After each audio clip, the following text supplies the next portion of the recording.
Shabbat Shalom, Lekulam, un poco ronco, pero me van a escuchar de esa manera. Los que están presentes, vamos a continuar la parashá número 23, Pekudei. Calvin Mazara ya se ha unido. Shabbat Shalom Lekulam. Ese está activo. Es el que me va a anunciar a todos que ya yo estoy en línea. Por favor, Calvin. Ya usted sabe.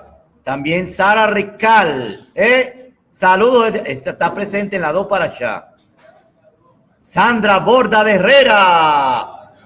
Y Fabiana y Efraín allá escuchando en Argentina.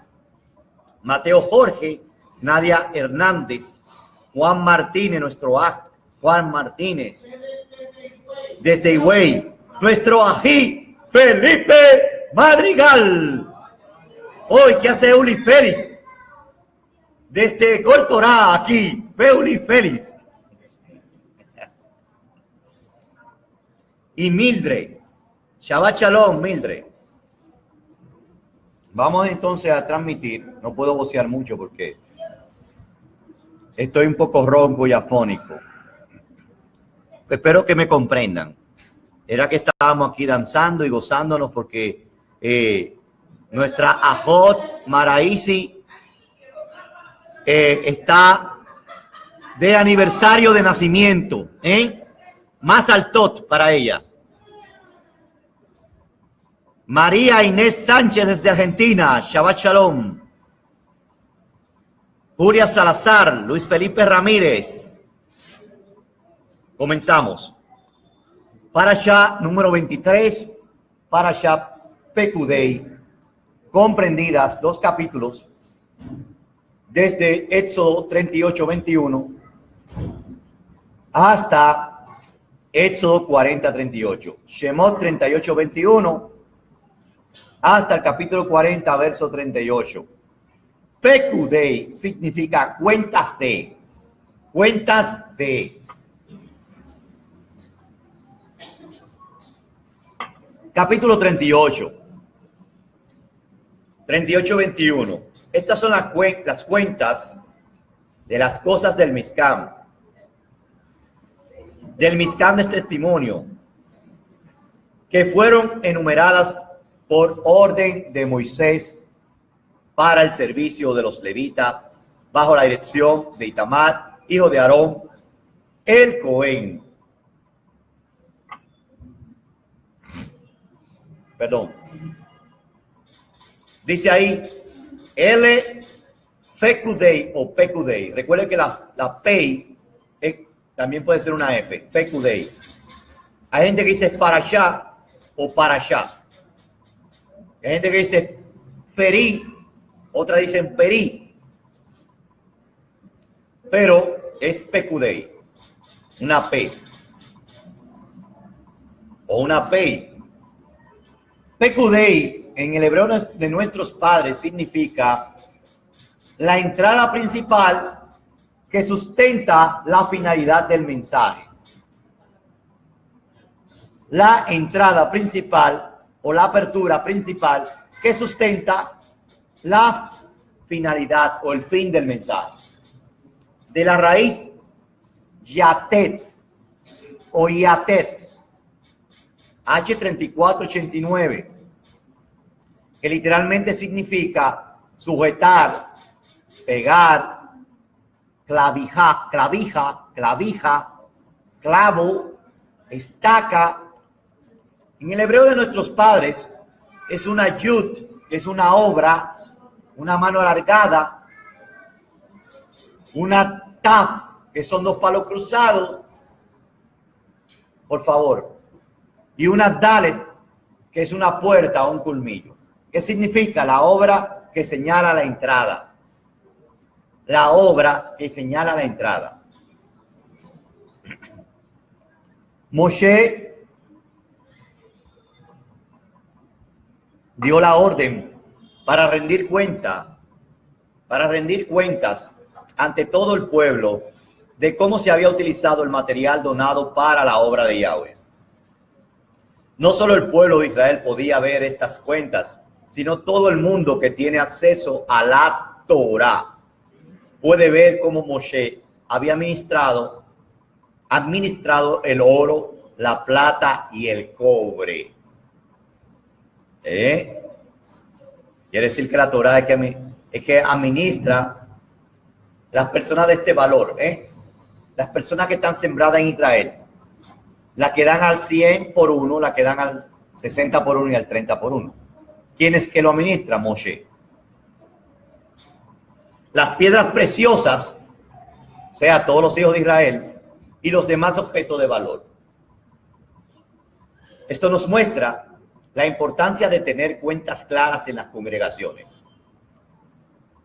Moshe tomó la iniciativa para hacer esta rendición de cuentas ante el pueblo para que nadie le acusara de corrupción o de corrupto.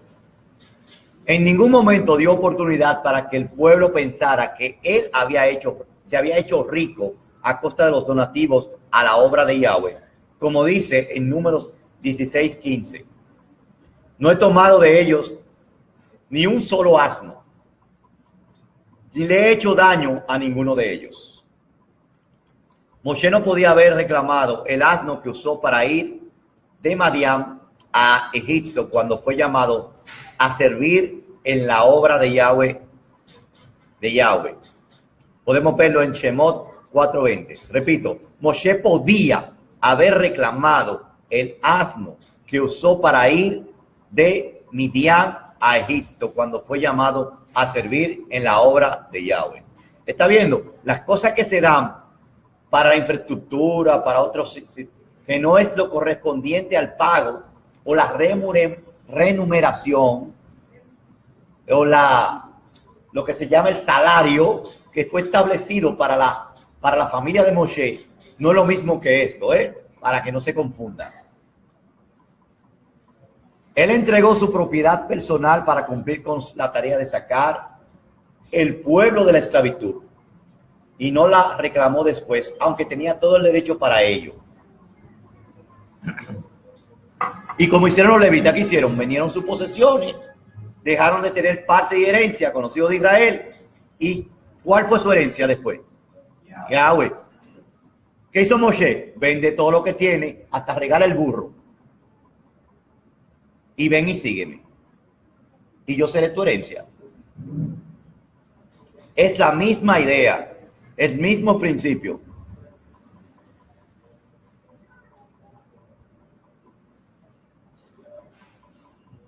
Él entregó su propiedad personal para cumplir con la tarea de sacar al pueblo de la esclavitud y no la reclamó después, aunque tenía todo el derecho para ello.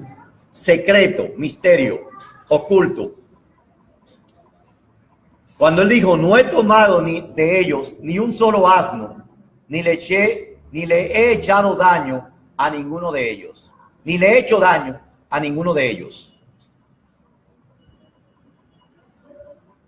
Moshe es la analogía de la Torá, y eso podría interpretarse de esta manera. La Torá tiene derecho de reclamar ¿a quién? A Efraín, que es el burro. Recuerden cuando aparece el burro, ¿de quién está hablando? La tribu perdida. Y aún así no lo ha hecho, ¿Qué está haciendo Moshe? Que Efraín tome conciencia que solo.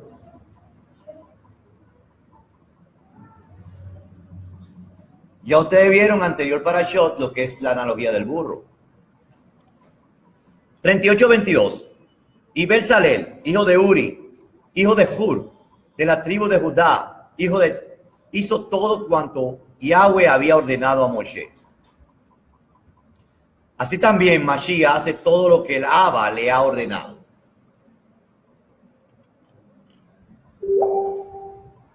Perfecto, están mandando mensajes. 38:23. Y con él estaba Aholiab, hijo de Ahisamach, de la tribu de Dan, maestro y artista y bordador de tejido de lana azul, celeste, y en púrpura, y en carmesí, y en lino. Siempre hay una ayuda para el principal. Ese es el principio del fundamento. 38:24. Todo el oro empleado en la obra, en toda la obra del Mizcam, es decir, el oro de la ofrenda, fue de 29 talentos, 730 ciclos según el ciclo del Mizcam. Cuando se trata de las ofrendas para el plantel de la casa de Elohim, hay que tener las cuentas bien cuadradas.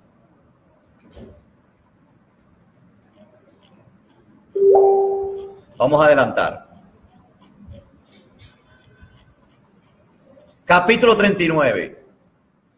Y el tejido de lana azul, celeste y de púrpura de carmesí hicieron las vestiduras destinadas para el servicio del Mizcán, e hicieron con ellas las vestiduras Kodesh de Aarón, como había ordenado Yahweh a Moshe. Parece que alguien está mandando mensaje cuando yo estoy en plena transmisión. Pero nada. Vamos a seguir. Ahí está la vestidura. Usted ve que es una repetición de todo. 39:2. E hizo el efod de oro, de tejido de lana azul, celeste y púrpura y carmesí y de lino torcido. Ahí está el efod. El efod es como es más parecido a un chaleco antibalas, pero de 3 colores: lana azul, el tejelet, o el zafir, el azul celeste cuando el sol se va a poner oscuro, cuando se va a poner el sol. Está el moradito, que es el púrpura, y está el rojo, el escarlata. Eso va entre tejidos. El pectoral va en el centro de ese chalequito antibalas. Puede ser un chaleco antibalas porque ese es el pectoral del juicio. Ahí es que está el pectoral del juicio. 39:3. Y extendieron las láminas de oro y las cortaron en hilos para entretejerlos con el hilo azul celeste y púrpura y carmesí y el lino torcido, obra de artista. También estaba el lino, claro, que esa es la base de todo. Es una analogía del tercer cielo, que tiene estos 3 colores como base, ya que en estos 3 colores están las 3 misiones del Mashiach. Y le hicieron al efod hombreras que lo unían, de sus 2 partes fue unido. Ahí están las sombreras.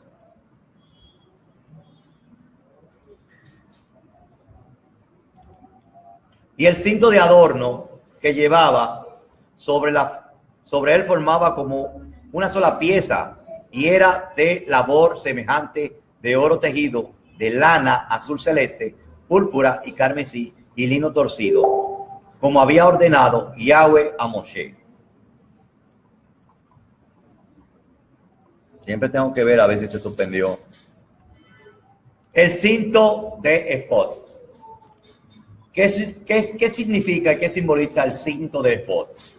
Recuérdense que la parte céntrica del cuerpo, quiere decir alrededor del ombligo o por debajo del ombligo, pero en la misma zona es que está puesto el cinto. ¿Por qué? Porque el cinto es para sujetar la parte media del cuerpo. Está casi a la mitad del cuerpo. Quiere decir que como Israel está en el ombligo de la tierra, también tiene que tener un cinto. Y el cinto, ¿cuál es el cinto? La Torá de Moshe. Tenemos que sujetarnos a la Torá de Moshe. Es como algo que te pone fuerte, ¿no? Dice la escritura, cíñete. Al ceñirte es como a sujétate el cinturón bien puesto. Y hay por ahí un refrán que dice, apriétate los pantalones. ¿No dice así? Para que no se te caiga. O de un hombre de pantalones bien puestos, dicen también. Pero en este caso de una túnica bien sujetada. 39:6. E hicieron las piedras de ónix rodeadas de engaste de oro grabados como de sello, conforme a los nombres de los hijos de Israel. Ahí está. En la piedra de Onix. ¿Quién será que está mandando mensaje en plena transmisión? Ahí está la piedra de Onix. El Onix es una piedra negra. Es la primera piedra preciosa mencionada en la Torá. Como dice Bereshit 2:12, el oro de aquella tierra era bueno. Allí había belidio y ónice o onix. 39:7, y la puso sobre las hombreras del efod por piedra de recuerdo a favor de los hijos de Israel, como había ordenado Yahweh a Moshe. En una piedra estaban los nombres de Rubén, Shimón, Leví, Yahudá, Isahar, Zebulón. En la otra piedra Dan, Neftalí, Gad, Asher, Yosef, Benjamín. Esto significa que habían 25 letras en cada piedra, 50 letras en las dos. El Midrash cuenta cómo fueron grabadas las piedras. Los nombres de las tribus fueron escritos con tinta. Luego fue traído un gusano pequeño, como de un grano de cebada, que se llama shamir. El shamir tenía la capacidad para partir la piedra. Cuando el shamir se comió la tinta, fue grabado cada nombre en la piedra de manera perfecta. Shehem, H7927. ¿Por qué pongo Shehem o Siquem? Porque Siquem o Shehem significa entre los hombros. Y eso es lo que estaba en el sumo sacerdote. La cabeza estaba entre los hombros, pero en los hombros tenía que las piedras de onix.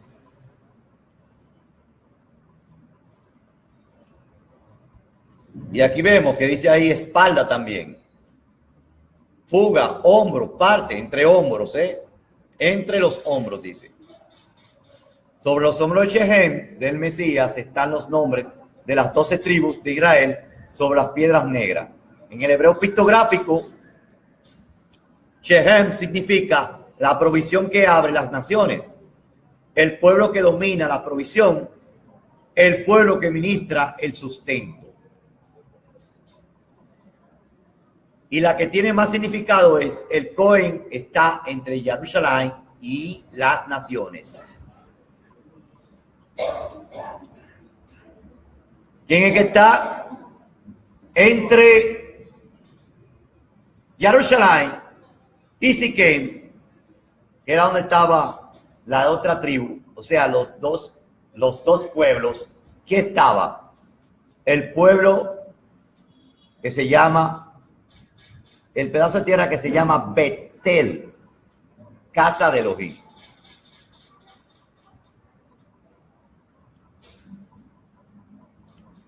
Entre Shehem y Jerusalén está Betel. El Mesías llevó el madero sobre sus hombros, desde la ciudad hasta el lugar donde fue colgado, y estaba llevando el pecado y la muerte de las 12 tribus de Israel. Esta carga es la responsabilidad, la carga del intercesor. La intercesión es un servicio de la Kehuna que podemos verlo en Lucas 22:32 y Yohanan 17:9.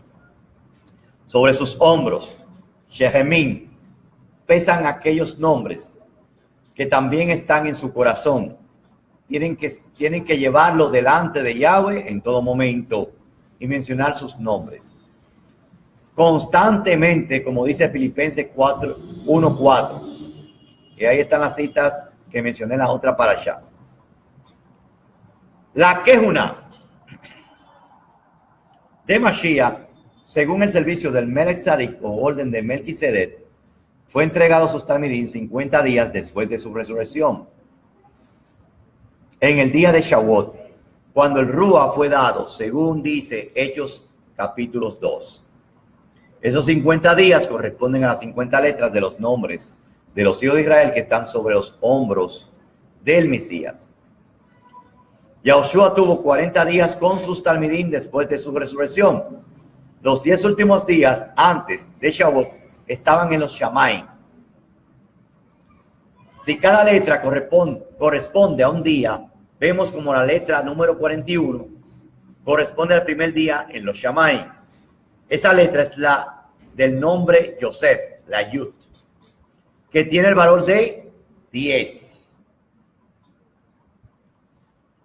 En ese día, cuando Mashiach ben Yosef entró a los Shamaim, empezó el proceso de su exaltación y luego consagración como Cohen Gadol.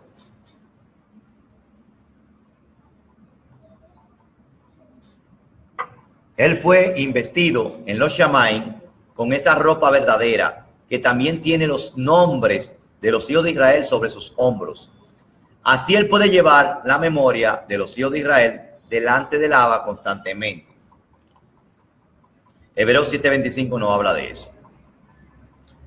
Dice perpetuamente para interceder por ellos. Como Mashiach está llevando los nombres de los hijos de Israel en las dos piedras que están sobre sus hombros, hay un constante recuerdo de su muerte delante del Abba a favor de nosotros.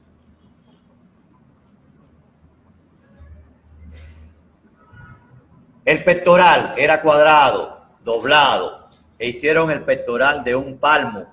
Era de longitud de un palmo, su anchura estando doblado. Hoshem es el nombre del pectoral en hebreo. Ahí tenemos una figura del pectoral. Es una analogía del trono del juicio. Recuérdense que en la cena de Pesach, Mashiach le dice a los Shaliahim, a los discípulos, que ellos se van a sentar en 12 tronos para juzgar a las 12 tribus de Israel.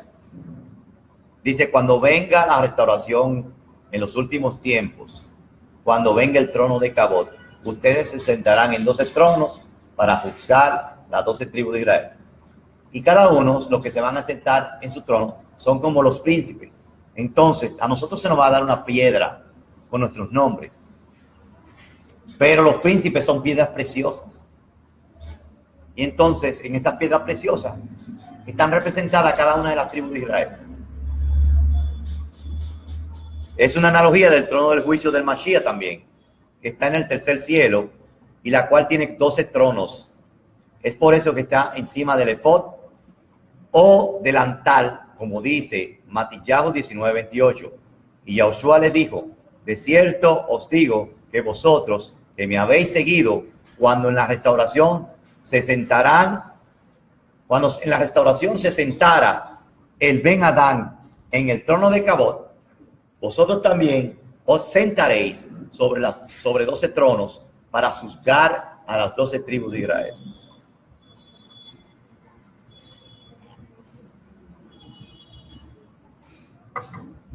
Y aquí vamos a hacer un resumen. Vemos que vienen relatando las piedras. Primero rubí, topacio, esmeralda. Aquí tenemos una imagen de eso. Después viene carbucio, zafiro y diamante. Ahí está. Después ópalo, ágata, amatista. Eso pueden verlo en la parashá Vayesef. Ópalo, ágata y amatista. Después crisólito, onix y jaspe. Ve que la onix es el número, la 11ª piedra, que se corresponde a Yosef. Y que el Mashiach, que tiene su sombrera, también esa misma piedra, se ve que es una piedra que tiene una importancia trascendental en la vestidura. Y por eso Yosef alude al Mashiach como siervo sufriente y como siervo que lleva la intercesión y la carga del pueblo. Así como Yosef recibió la carga de todos sus hermanos, así Mashiach recibió la carga de todo Israel. Estas piedras preciosas engastadas en oro nos dicen acerca del inmenso valor que tiene cada uno de los hijos de Israel delante de Yahweh. Los nombres de los 12 hijos de Israel estaban en estas 12 piedras. Y aquí vemos una figura del pectoral con los nombres como originalmente lo pusieron en el hebreo pictográfico. La piedra número 11 fue la ónix, está en el verso 20. Esta piedra corresponde al nombre de Yosef. Mashiach ben Yosef, Mesías, hijo de José, es el nombre que se ha dado al Mesías sufriente. La piedra de Yosef, ónice, también estaba sobre los hombros. El Mesías, como siervo sufriente, hijo de Joseph, llevó las 12 tribus sobre sus hombros.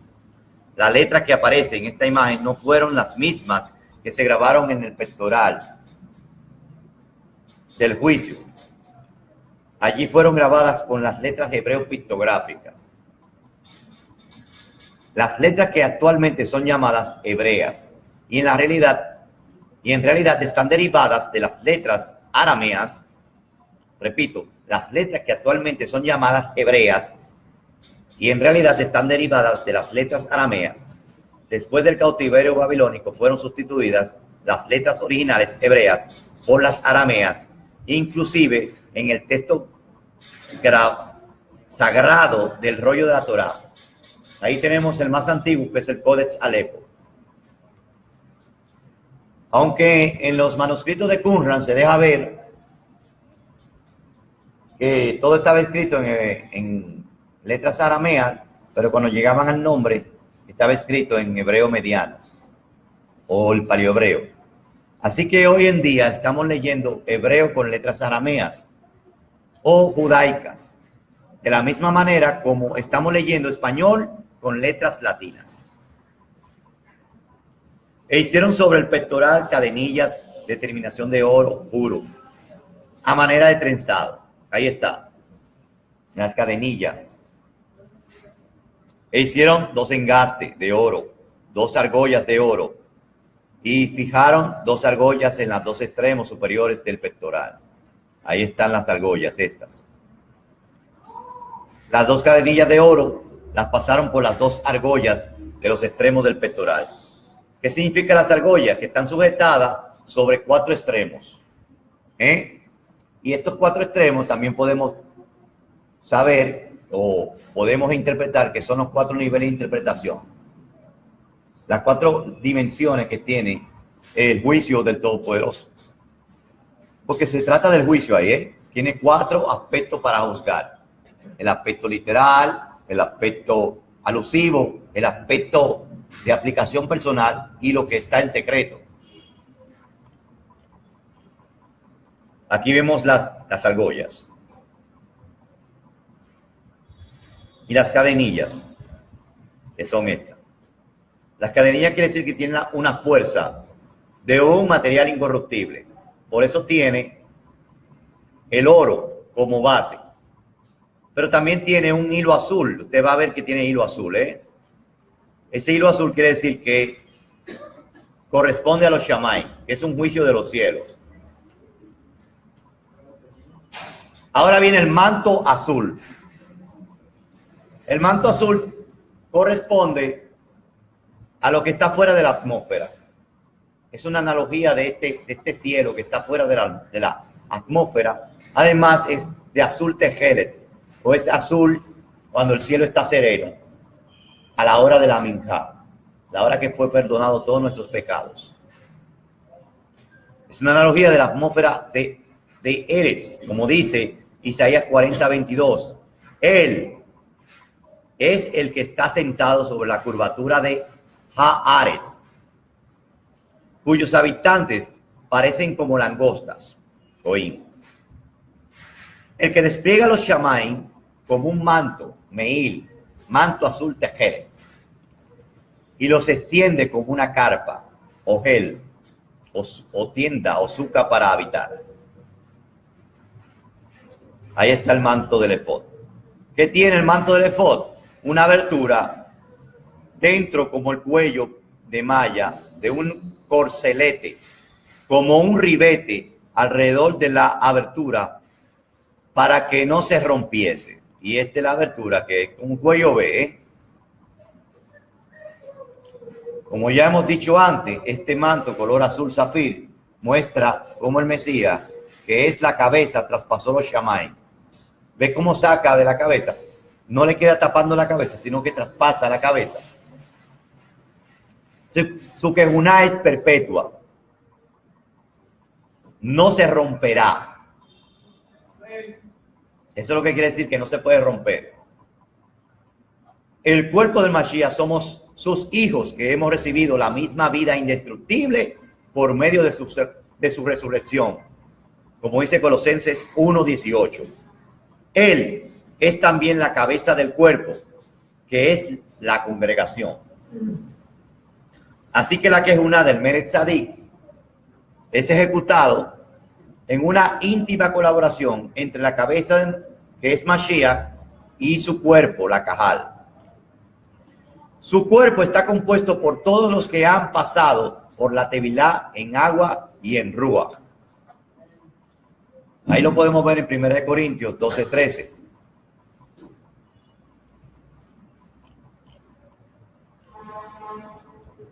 E hicieron sobre el borde inferior del manto granadas de tejido de lana azul celeste, púrpura y carmesí y lino torcido.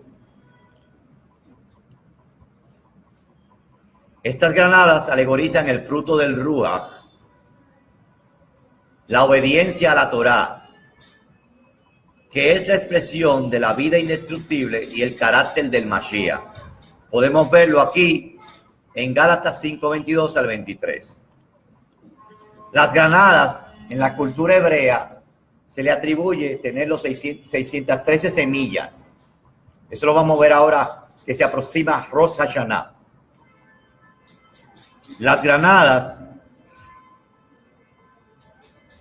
que se cosechan en la tierra de Israel de forma orgánica y en Rosh Hashanah toman predominancia por ser parte del ceder tradicional en el cual se desea tener más fruto de la Torá, de la obediencia de la Torá en nuestras vidas. Las campanillas de oro alegorizan las manifestaciones sobrenaturales, los milagros del Ruach, cuando estamos en obediencia a los mitzvot, que son las manifestaciones de Mashiach en nuestras vidas. E hicieron campanillas de puro oro, colocaron las campanillas entre las granadas, sobre el borde inferior del manto, a la redonda entre las granadas. Una campanilla, una granada, una campanilla, una granada, sobre el borde inferior del manto alrededor para el servicio, como había ordenado Yahweh a Moshe.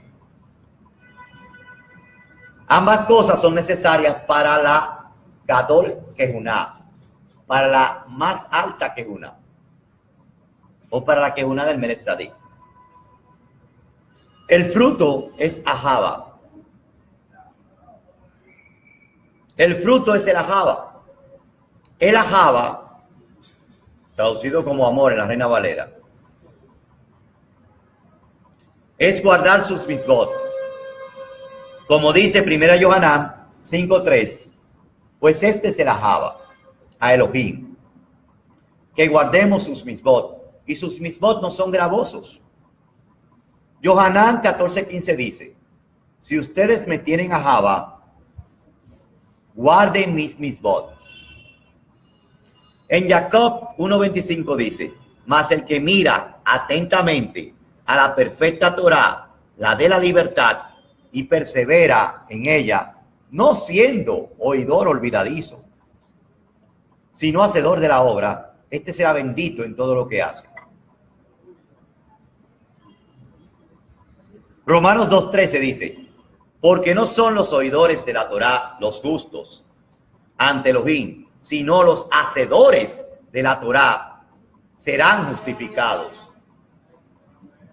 En el día final es más importante para entrar al Malhut la obediencia a los mitzvot, que son las granadas, que las manifestaciones sobrenaturales, que son las campanillas. Como dice Matillahu 7:22, muchos me dirán en aquel día, Adón, Adón, ¿no profetizamos en tu nombre? Y en tu nombre no echamos demonios, y en tu nombre hicimos muchos milagros. Entonces le declararé, nunca os conocí, apartaos de mí, transgresores de la Torá. Entre paréntesis, anomo, sin ley, sin Torá. Esa es la palabra griega que hay detrás. Las campanillas son las manifestaciones sobrenaturales. Si hay manifestaciones sobrenaturales sin Ahava, obediencia, somos como metal que resuena o címbalo que retiñe. Como dice en 1 Corintios 13:1, si yo hablara lengua humana y de Malajín, pero no tengo Ahava, o sea, observancia, he llegado a ser como metal que resuena o címbalo que retiñe. Es decir, una campanilla sin sentido. Para que las manifestaciones sobrenaturales, campanillas, tengan sentido, tiene que haber obediencia a los misbot. Una campanilla de oro, una granada, otra campanilla de oro y otra granada. Tiene que haber una relación entre las granadas y las campanillas, entre guardar los misbot y lo sobrenatural. Esto nos dice que no podemos vivir supuestamente aplicando la Torá sin haber milagros en nuestras vidas que emitan el sonido de que aún estamos vivos. Tiene que oírse el sonido que evidencie que Yahweh está haciendo algo sobrenatural en tu vida. Y eso sobrenatural es que te empuja a las granadas, a la Torá, a la obediencia, porque sin eso moriremos. ¿Usted se imagina una gente que haga milagros y no sea obediente? Es como metal que resuena o címbalo que retiñe. Es sin sentido. Cae al piso, se revuelca, tiene los poderes, levita, camina en candela, pero no obedece lo mismo. Qué bonito.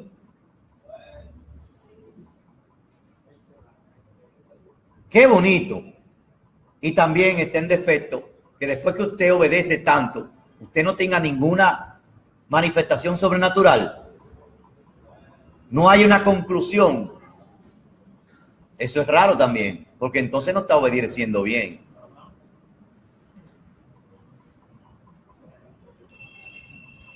Campanilla de oro. La campanilla suena, hace una vibración.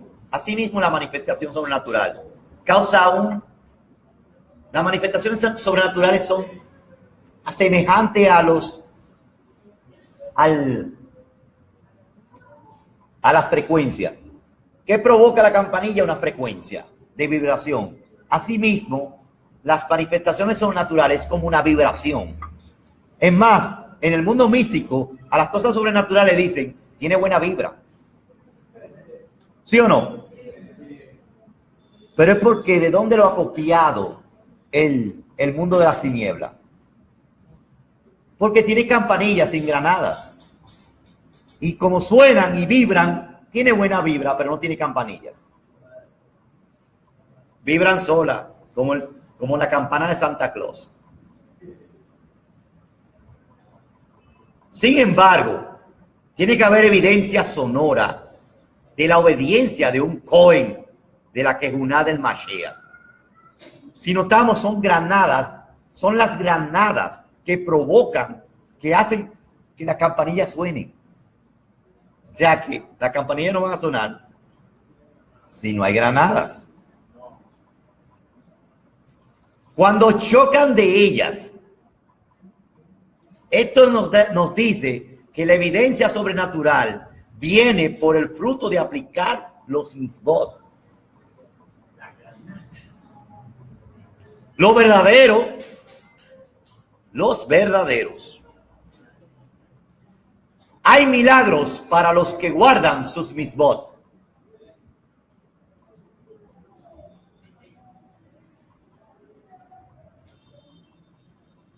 Perfecto. El ketonet o la túnica. Aquí tenemos la túnica blanca que tiene que ver con la atmósfera. Es una analogía de la atmósfera, de las nubes, de la limpieza también. Porque la cabeza traspasa todos los cielos. Y como traspasó también la túnica azul, también traspasa la túnica blanca por una de las primeras que traspasa. Pero también tiene que ver con las acciones justas de los Kadoshim. Las acciones de guardar Torah, de aplicar Torah.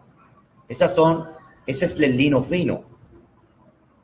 Esta túnica también es una analogía de las nubes sobre la atmósfera de la tierra. Mitbad, o el gorro, una larga cinta de lino enrollado. Ahí está. Esto tiene que ver con las nubes que envuelven el trono del Mashiach. O sea, las nubes que están alrededor de la cabeza.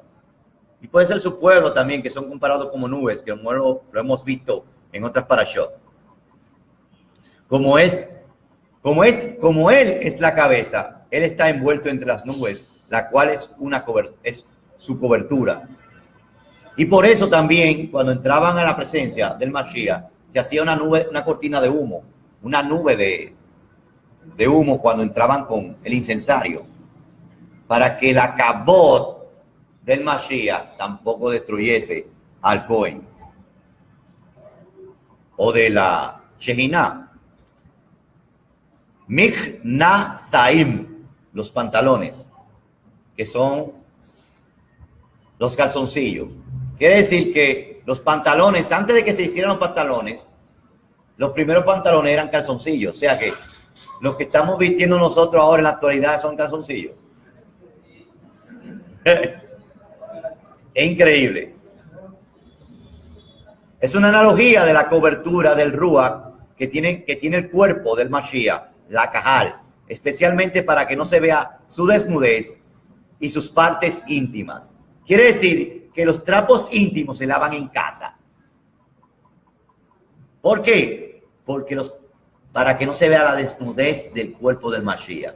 Él intima con su pueblo y arregla sus asuntos internamente. Sí, sobre todo en la quejuna. Por eso es que el Cohen ofrecía una ofrenda de pecado y para el pueblo era vista como y lo van a ver más adelante, cuando vean los sacrificios, como una olá, para que el pueblo no pensara que estaba ofreciendo sacrificios por su pecado. O sea, él cubría las faltas, pero no la cubría en el modo de que no lo amonestaba internamente. Él amonestaba internamente a sus kohanim, pero no hacía que el pueblo participara de esa amonestación.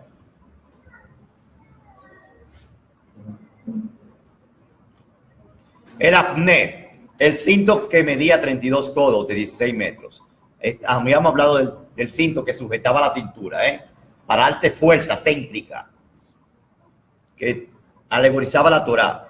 Tiene que ver con la protección, con la firmeza de la cajal, del cuerpo, el cuerpo del Mashiach. ¿Cuál es? La cajal tiene que tener firmeza, tiene que sujetarse por su parte céntrica. Tiene que tener el Mashiach. El sit, y si usted pone otro sit, es sit. El sit, o la diadema, o corona. Recuérdense que sit también significa corona o diadema. Es donde decía, es la cúspide de la cabeza o de la frente. Alegoriza el mismo asiento de Gesed o el trono del Mashiach. También alegoriza la parte donde está situada el Aarón Habrit, el arca del pacto de nuestro cuerpo. Nosotros siempre decimos aquí, pero realmente cuando se habla del corazón se está hablando de la mente. Por eso que dice, pondré mi Torah en tu mente y en su corazón. Habla de la mente también, porque la mente, donde usted tiene sentimiento o donde usted razona y hace juicio, en la mente, pero se siente aquí. O sea, hay un órgano que reacciona con los sentimientos o con lo que usted piensa, el corazón. Cuando usted está nervioso, ¿quién lo ocasionó los nervios? La mente, pero el corazón hace tu. O sea, por eso dice la mente y el corazón. Y ahí está. Tenía la palabra Kedushá a Yahweh. Por eso es que el asiento de la Gesed, porque ¿dónde está esa palabra Kedushá a Yahweh? Kodesh le Yahweh. Y ahí mismo lo dice. Ahí está. Kodesh le Yahweh.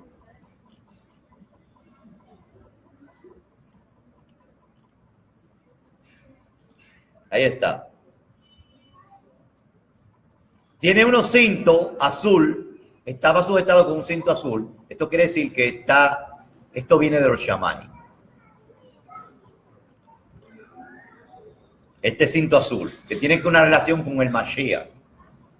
Como hemos dicho, representa el trono de Yahweh, el equivalente al arca del pacto en el lugar Kodesh HaKodashim. Seguimos.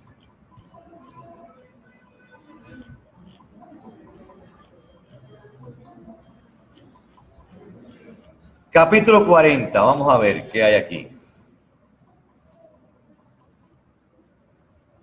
Dice, y habló Yahweh a Moshe diciendo, en el primer mes, en Abib, el primero del mes, erigirás el Mizcam de la tienda de asignación.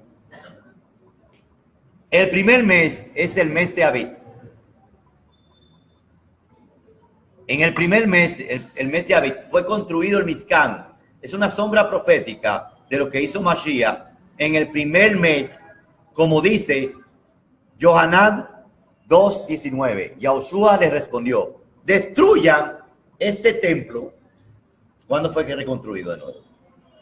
En Abib. Pero ¿cuándo que dice este dato?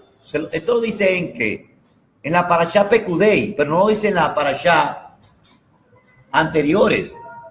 ¿Por qué? Porque él hace cuando se repite por segunda, cuando hace la segunda repetición. Quiere decir que cuando venga el Mashiach, en el segundo templo es que sucede esto, que en el primer mes es restablecido de nuevo, el 17 de Abib. El templo hablando del cuerpo de él. Destruyan este templo y en 3 días yo lo levantaré otra vez. Los yaudí dijeron, tomamos 46 años para construir este templo. Tomen nota. Y tú lo vas a levantar en 3 días. Pero el templo del que él hablaba era su propio cuerpo.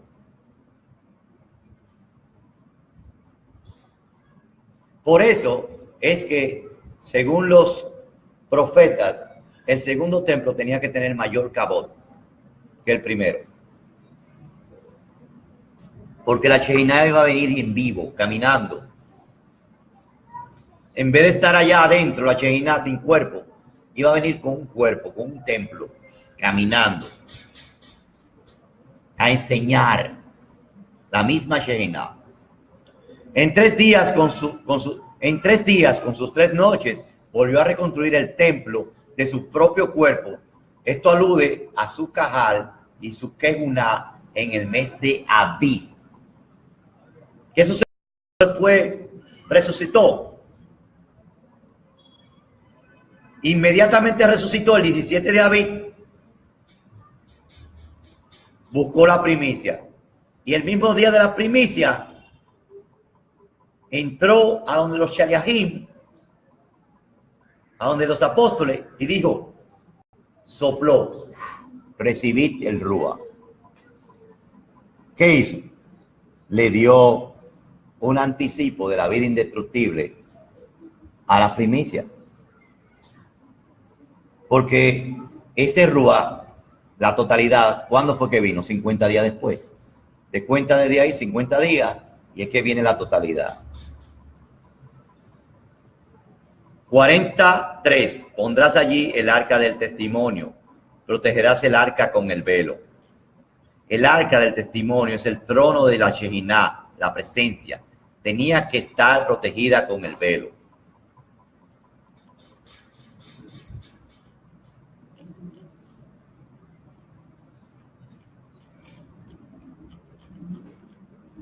Y aquí dice, y vestirá a Aarón con las vestiduras Kodesh, lo ungirás y lo santificarás para que me sirva como Cohen. Y ahí está la unción. Harás que se aproximen los hijos y los vestirás con túnicas. Estas son más o menos una representación de la novelita que estaban dando. Hicieron muy buena gráfica de cómo eran las túnicas. Por lo menos los Cohen tenían cobertura.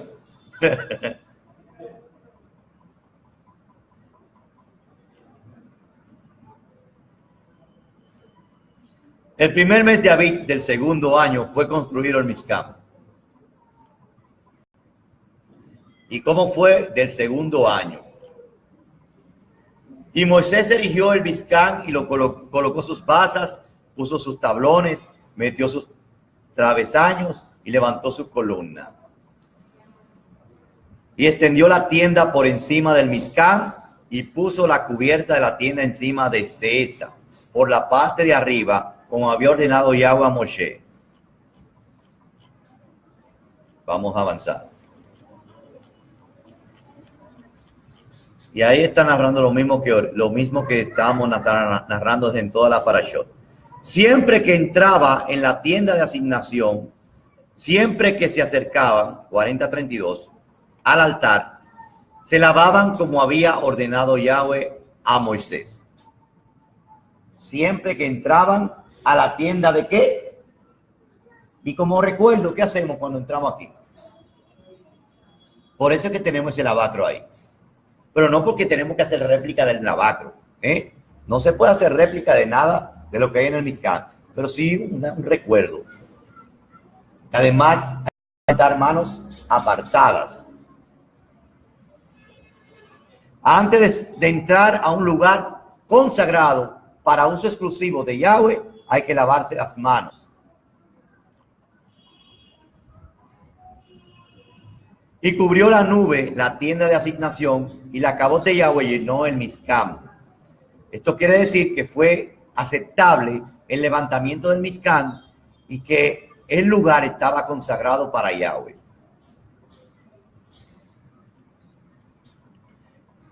(40:35) Y no pudo Moshe entrar en la tienda de asignación porque la nube posaba sobre esta y la cabot de Yahweh llenaba el Mizcam. La presencia de Yahweh impidió a Moshe.